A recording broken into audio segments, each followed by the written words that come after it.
Hi friends, welcome to my channel. Today special ఏంటంటే ఇప్పుడు కార్తీక మాసం కదండి. అందరికీ వెజిటేబుల్స్ తిని తిని చాలా బోర్ కొడుతూ ఉంటుంది. అలాగే ప్రోటీన్ కూడా బాగా మంచిగా ఎక్కాలంటే ఈ విధంగా ట్రై చేయండి. కాబోలి శనగలు, గ్రీన్ పీస్ అండ్ పెద్ద బీన్స్, బంగాళదుంపలు అనేవి ఉడకబెట్టుకొని తొక్క తీసుకొని పక్కన పెట్టేసుకోవాలి. బంగాళదుంపలు అయితే ఇవన్నీ కూడా బాగా ఉడకబెట్టేసుకున్న తర్వాత ఇప్పుడు ప్రాసెస్లోకి వెళ్ళిపోదామండి. ముందుగా ప్యాన్ పెట్టుకొని అందులో ఆయిల్ అనేది యాడ్ చేసుకోవాలి. సరిపడగా 3 ఆనియన్స్ కట్ చేసుకొని పక్కన పెట్టుకున్నవి అందులో యాడ్ చేసుకోవాలండి. కొంచెం బ్రౌనిష్ కలర్లో వేయించుకోవాలి.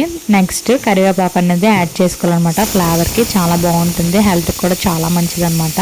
హెయిర్ అది చాలా మందికి ఊడిపోతుంది కదా, ఇలా కరివేపాకు వేయడం వల్ల మనకి హెయిర్ అనేది కొంచెం గ్రోత్గా ఉంటుంది. మన హెయిర్ మనకు ఉంటుంది, హెల్త్కి కూడా చాలా మంచిది అనమాట. ఇప్పుడు 3-4 పచ్చిమిరపకాయలని కట్ చేసుకొని అందులో దూరగా వేయించుకోవాలి. ఆనియన్స్ కూడా బ్రౌనిష్ కలర్లో ఎలా వచ్చాయో అప్పుడు అలా అయిన తర్వాత టమాటో చిన్న చిన్న ముక్కల కింద కట్ చేసుకొని 2 టమాటాలు అనేవి యాడ్ చేసుకోవాలి. కొంచెం టమాటాలు కూడా బాగా వేయించుకోవాలన్నమాట. ఇది కొంచెం ఇప్పుడే మనకి సాల్ట్ అనేది యాడ్ చేసుకోవాలి, ఎందుకంటే టమాటా అనేది కొంచెం బాగా మెత్తగా ప్యూరీగా అవుతుంది కాబట్టి టమాటా వేసుకొని చిటికెడు పసుపు అనేది యాడ్ చేసుకోవాలి. దీన్ని కొంచెం బాగా టమాటో చూసారా ప్యూరీలో ఎంత బాగా అయిపోయిందో. ఇప్పుడు మనం ఉడకబెట్టుకొని పక్కన పెట్టుకున్నాం కదా కాబోలి శనగలు and beans, green peas and బంగాళదుంపలు ఇవన్నీ కూడా అందులోనే యాడ్ చేసుకోవాలి. యాడ్ చేసుకొని కొంచెం బాగా మొత్తం ఆ గ్రేవీ అంతా పట్టేటట్టు కొంచెం బాగా కలుపుకోవాలి. కలుపుకున్న తర్వాత మనకి సరిపడగా కారం అనేది ఇప్పుడే యాడ్ చేసుకోవాలన్నమాట. యాడ్ చేసుకుంటే కొంచెం బాగా కారం అంతా కూడా ముక్కకు పట్టేటట్టు ఇప్పుడే కొంచెం బాగా కలుపుకుంటే ఒక 5 మినిట్స్లో కొంచెం అబ్జర్వ్ అనేది చేసుకుంటుంది. అప్పుడు మనకి కూర అనేది చాలా టేస్టీగా వస్తుంది అనమాట కర్రీ.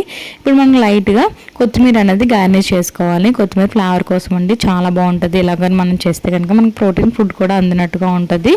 ఇలా ట్రై చేయండి తప్పకుండా మీరు కూడా. ఇప్పుడు ఇదంతా కొంచెం అటు ఇటుగా కొంచెం బాగా కలుపుకోవాలి. కొంచెం 5 మినిట్స్ సిమ్లో పెట్టి కలుపుకుంటే మనకి టేస్ట్ అనేది చాలా బాగుంటుంది. ఇప్పుడు చిన్నది ముక్క మునిగేంత వరకు, అంటే మన కారం అనేది పచ్చివాసన రాకుండా ఉండడానికి కొంచెం వాటర్ అనేది యాడ్ చేసుకొని కొంచెం అటు ఇటుగా కలుపుకుంటే కొంచెం బాగా దగ్గర ఇంకే వరకు చూసుకుంటే మనకి కర్రీ అనేది చాలా సూపర్ వస్తుందండి.